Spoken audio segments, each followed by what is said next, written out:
no solo es Venezuela, es todo un nuevo sistema que están haciendo en América Latina, político, económico, constituyente en Ecuador, constituyente en Bolivia. Constituyente, nueva constitución para Chile. Dije, Fidel, ¿cómo se hace la revolución? Evo, lo que tú tienes que hacer es lo que hizo compañero Hugo Chávez. Y algunos compañeros me decían hay que consultar al pueblo, a los vecinos. O sea, aquí no hay nada que consultar. Es la línea que nos da Fidel y Hugo. El presidente Sánchez Lozada convocó a un diálogo nacional con intermediación de la Iglesia Católica. Yo ordené la emboscada de Huarizata y quieren presentar eso como una masacre del gobierno del presidente Sánchez Lozada. Dijeron, Evo Morales ha roto el acuerdo, no quiere ir al diálogo, acaba de volver de Venezuela y dice que ahora va a tomar las acciones hasta terminar con el gobierno. La igualdad de todos los bolivianos y las bolivianas. Aquí empieza la dignificación en base a una nueva constitución política del Estado boliviano. Hoy el Ecuador ha decidido un nuevo país. Las viejas estructuras han sido derrotadas. Esta es la confirmación de esa revolución ciudadana. No solo es Venezuela, es todo un nuevo sistema que están haciendo en América Latina, político, económico, constituyente en Ecuador, constituyente en Bolivia. Ya nosotros lo vivimos entre el año 89 con el Caracazo. Ya en Chile ha arrancado un proceso popular constituyente, quiéranlo o no. Si las empresas de transporte colectivo que prestan sus servicios aquí a los usuarios de Guarena no reinician sus labores con las tarifas aprobadas por el Ministerio de Transporte,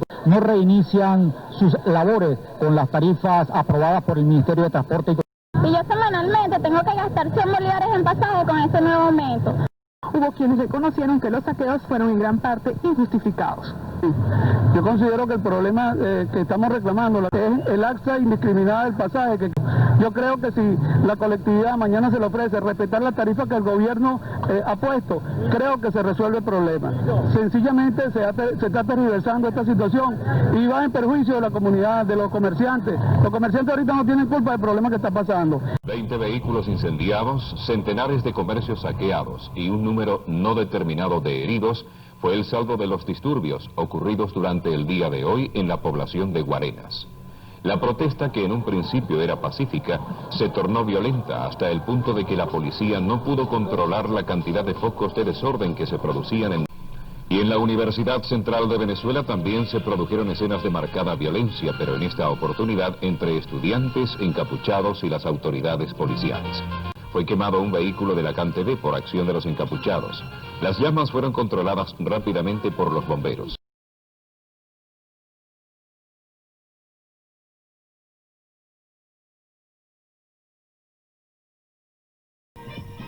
Vinieron personas de todo el mundo al evento aquel 2 de febrero de 1989. Los países deudores vendrían a negociar con sus acreedores en Caracas. No solo vinieron personas como el vicepresidente de Estados Unidos y el presidente de España, Felipe González. Vinieron individuos como Daniel Ortega y Fidel Castro, que de igual manera venían a negociar las deudas de sus respectivos países. Esa es la razón por la que Fidel fue invitado a Venezuela nuevamente. 30 años más tarde de la primera vez, aquel el 23 de enero de 1959, Fidel volvería a visitar a Caracas. Fidel buscaba oportunidades para desestabilizar la democracia venezolana y esta era su oportunidad de oro. Sabía que Pérez tenía que aplicar medidas económicas, cosas que nunca son populares. Valiéndose de su inmunidad diplomática como jefe de Estado, trajo a Venezuela centenas de personas. Se hospedó en el Hotel Eurobuilding, el cual aún no estaba terminado. Fue posible su operación de contrabando y golpismo dentro de Venezuela gracias a este hombre portando lentes en la foto, Orlando García Gázquez, agente cubano encubierto de Fidel Castro que trabajaba dentro de los organismos de seguridad de Venezuela y la escolta civil de Pérez. Que el edificio no estaba terminado para la fecha de la toma de posesión. Alguien dentro del Estado pidió que se adelantara la apertura del edificio para permitir que la delegación internacional se hospedara dentro. Orlando García trabajó en conjunto con el general Herminio Fuenmayor para inspeccionar y admitir a la comitiva cubana venezolana. Este general permitió que la comitiva cubana pasara bajo mínima inspección. Entraron al país con varios aviones vía la rampa 4 de Maiquetía. Trajeron consigo, según Fuenmayor, 120 personas, encargadas de misiones de seguridad, comunicaciones, protocolo, etc. Se valieron de que el hotel estaba vacío para traer un vasto cargamento de cajas no inspeccionadas. Se incautaron armas para la defensa del presidente, fusiles de asalto, pistolas y subametralladoras de 9 milímetros pertenecientes al armamento de la OTAN. Se les permitió ingresar con todo esto y así lo dice el general Herminio Fuenmayor en sus escritos. Orlando García trabajó en conjunto con el general Herminio Fuenmayor para inspeccionar y admitir a la comitiva cubana venezolana. Este general permitió que la comitiva cubana pasara bajo mínima inspección. Entraron al país con varios aviones vía la rampa 4 de Maiquetía. Trajeron consigo, según Fuenmayor, 120 personas, encargadas de misiones de seguridad, comunicaciones, protocolo, etc. Se valieron de que el hotel estaba vacío para traer un vasto cargamento de cajas no inspeccionadas. Se incautaron armas para la defensa del presidente, fusiles de asalto, pistolas y subametralladoras de 9 milímetros pertenecientes al armamento de la OTAN. Se les permitió ingresar con todo esto y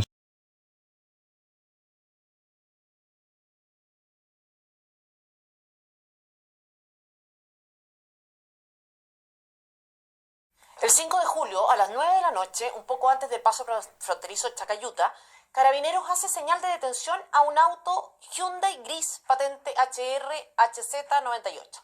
El auto no se detiene y un poco después, ya en el paso fronterizo propiamente tal, le pasan un parte por no haberlo hecho. ¿Quién venía en el auto? Un hombre, miembro del ejército venezolano, jefe de la escolta de un general venezolano, pidiéndole a nuestro país que lo acogiera como refugiado. ¿Quién acompaña al extranjero que quiere entrar al país sin cumplir con ninguna de las normas? Nada menos que la señora Jimena Ostria, directora subrogante del Instituto Nacional de Derechos Humanos. ¿Y en qué auto viene el extranjero? En un auto del mismo Instituto Nacional de Derechos Humanos.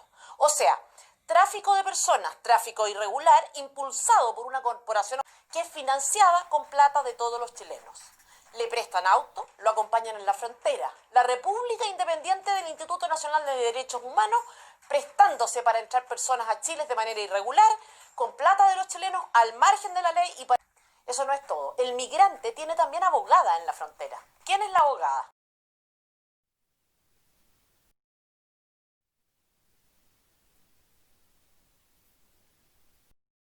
Señora Lorena de Ferrari, quien es candidata a core independiente por el Movimiento Amplio Social Más.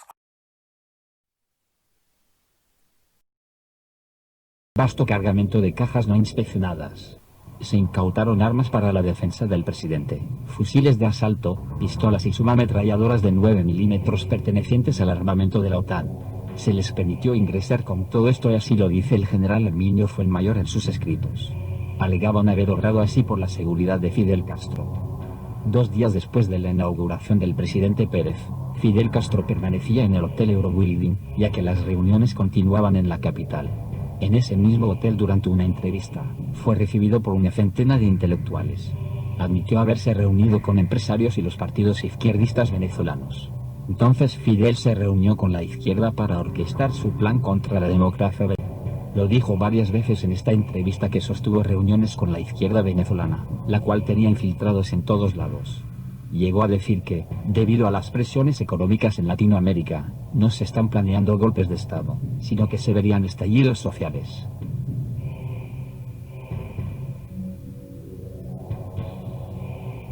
Ya Fidel Castro había hecho su parte. Varios días pasaron y partió de Venezuela. Se dice que menos cubanos se fueron de que los que llegaron. Ahora les corresponde a los infiltrados actuar. Yo lo recuerdo clarito, yo estaba aquí en Palacio. Yo estaba en el Palacio, era mayor y por circunstancias de la vida, del azar, puro azar, de allá desde mi ventana lo vi que pasó. Allá va Fidel, la esperanza de estos pueblos. General Peñaloza en su versión describe cómo Chávez estaba en su puesto dentro de Miraflores infiltrado. Peñaloza difiere con el general Herminio Fuenmayor en la cantidad de cubanos que entraron a Caracas. declara que vinieron 300 cubanos que se quedaron en el Hotel Eurobuilding y con armas en cajas que pasaron por la aduana. Peñaloza asegura que toda esta operación fue manejada por Orlando García Gázquez, que tenía al general Fuenmayor como perro faldero y cómplice. Todos estaban armados y en sus puestos. Solo faltaba persuadir al pueblo a saquear y alborotarse. Al anochecer del lunes 27, repentinamente, miles de habitantes de los cerros, los barrios pobres de Caracas, bajaron en turba al centro de la ciudad y, como si estuvieran empujados por un instinto atávico, comenzaron a saquear las tiendas y comercios.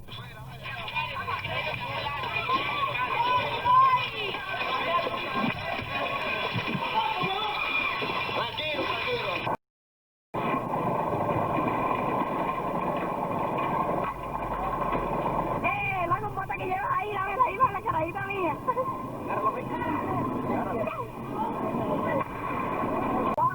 Una nevera, un televisor.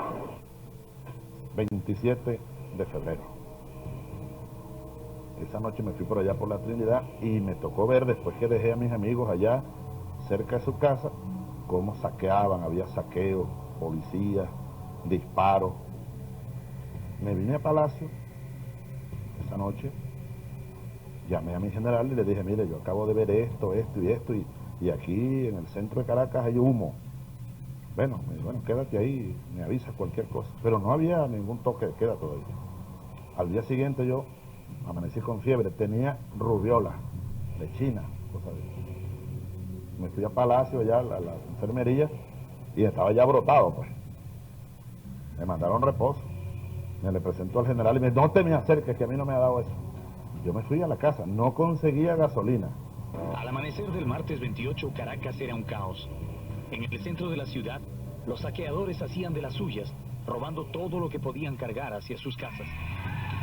En un principio la policía no detenía a los ladrones, se limitaba a controlar que no pelearan entre ellos.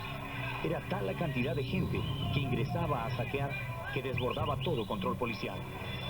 Al atardecer, el ejército salió a las calles a apoyar a la policía. Nosotros cuando salimos a la calle no salimos a reprimir, salimos a restablecer un orden que está alterado y que no permite el normal desenvolvimiento de las actividades del país.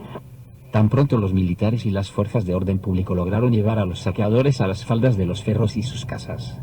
A los militares les recibieron con fuego de francotirador que, según los testigos, acertaban en civiles y en soldados. Debido a esto, los militares se vieron obligados a defenderse y a proteger a civiles transeúntes en el sitio de los sucesos. Nótese que los militares disparaban hacia arriba y a las azoteas de donde el fuego francotirador provenía. Continúa exponiendo el general Peñaloza que curiosamente el mayor Hugo Chávez había desaparecido de su puesto en Miraflores. Él se conoce pretextando estar enfermo de lechina o rubeola, que son enfermedades completamente distintas. Hugo Chávez reaparece en Miraflores después que el Caracazo finalizó y los francotiradores se habían esfumado. El general Leifaz Purua de la DICIC presenció e investigó esta revuelta social. Los eventos se desencadenaron violentamente, pero no de manera espontánea como siempre se ha querido demostrar.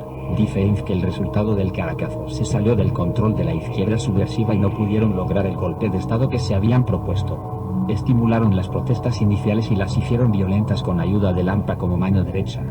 No hubo coherencia entre los grupos anárquicos y los francotiradores no pudieron hacer más nada que crear pánico y bajas. El golpe de Estado había fracasado. Pence nunca se creyó la coartada de Chávez de que estuvo enfermo durante el Caracazo. Ya este general había investigado a Chávez con anterioridad, por la noche de los tanques un año atrás y por conspirador en Apure desde que fue expulsado como instructor en la academia militar. Dice el general Leif que el pueblo fue atizado por la izquierda subversiva para sembrar furia y una satanización de los ajustes económicos. CBS News correspondent Juan Vasquez is on the scene in Caracas.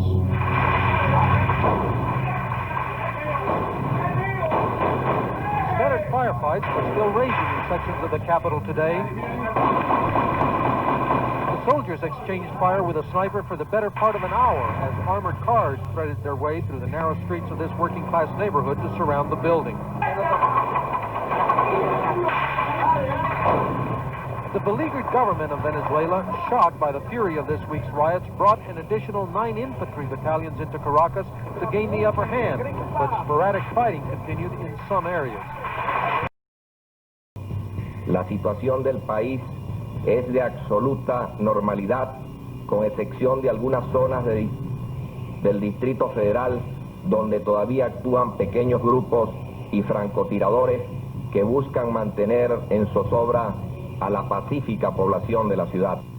Estamos en la entrada de uno de estos edificios de departamentos en los barrios marginales de la ciudad de Caracas para conversar con los habitantes de este lugar. Gente que se queja de que las incursiones de la policía y del ejército han sido demasiado violentas y les han destruido sus viviendas. ¿Qué nos puede informar sobre la forma como ha habido represión en estos lugares? Bueno, una célebre palabra de nuestro libertador: maldito sea el soldado que dispara contra el pueblo. Y están masacrando los bloques y ellos dicen que hay francotiradores y es mentira. Efectivamente, esta es la versión del ejército y de la policía, que desde estas ventanas de estos edificios disparan contra el ejército, ¿no? Eso es mentira, porque en estos apartamentos viven familias. El puerto de Valparaíso en Chile ha sido una de las más activas participantes de la sublevación popular. Estas imágenes en Valparaíso explican por qué el gobierno chileno dejó de pontificar sobre derechos humanos. Quienes disparan contra estos estudiantes inermes son una fuerza de comandos. El joven alcalde de este viejo puerto considera ya derrotado a Sebastián Piñera. Por lo menos tengo claro que la misma derecha le ha tirado la cadena al actual presidente. O sea, ya la misma derecha ha propuesto un gabinete de unidad nacional.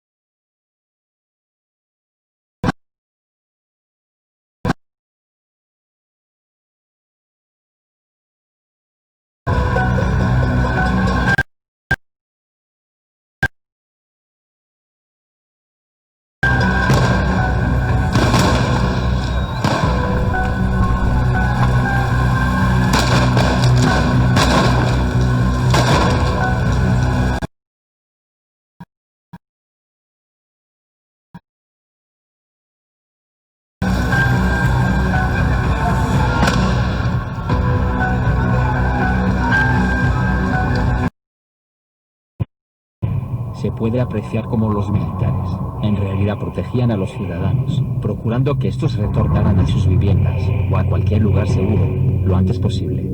El armamento utilizado por algunos grupos civiles irregulares durante este evento coincide con el descuido entre el abundante equipamiento que trajo Fidel Castro. Según el mismo general Fuenmayor había declarado en su documento que además de armas largas, trajeron subametralladoras de 9 milímetros. Se encontraban estas armas, subametralladoras, de marca Cledet Coche MP5, que no son fáciles de adquirir y que además era arma utilizada por la OTAN. Nunca fue usada por las Fuerzas Armadas venezolanas. Estas vinieron a parar en manos de los grupos interesados en causar los saqueos y la violencia. Como había sucedido en otros países, ya había precedentes. Hubo muchos grupos irregulares armados que guiaron los disturbios. Estos no se identificaban dentro de ningún organismo del Estado. Definitivamente eran los hombres de Fidel Castro con el AMPA.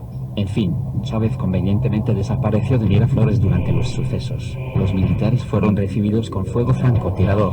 Acosta Carlef, miembro de la célula conspirativa de Chávez, murió en el Valle bajo circunstancias sospechosas. Tan cerca del círculo de la conspiración, Fidel Castro había traído las armas y se reunió con su gente para planear el cargazo. Chávez repitiendo la frase de Bolívar. Nos sentíamos tan avergonzados, tan adoloridos después de aquella tragedia. Y recordábamos siempre entonces aquella centella que fue Bolívar cuando dijo: maldito el soldado que vuelva las armas contra su pueblo. Los sueños. Espero verte de nuevo aquí algún día, lo más pronto posible, y que veas la revolución triunfante de esta parte hermosa de Sudamérica. Fidel, hasta la victoria siempre, comandante. Hasta la victoria siempre. En Cuba decimos patria o muerte. Aquí me atrevo a decir a América Latina unida y justa o muerte. Pero no habrá muerte, habrá victoria. Ya en Chile ha arrancado un proceso popular constituyente. Quiéranlo o no,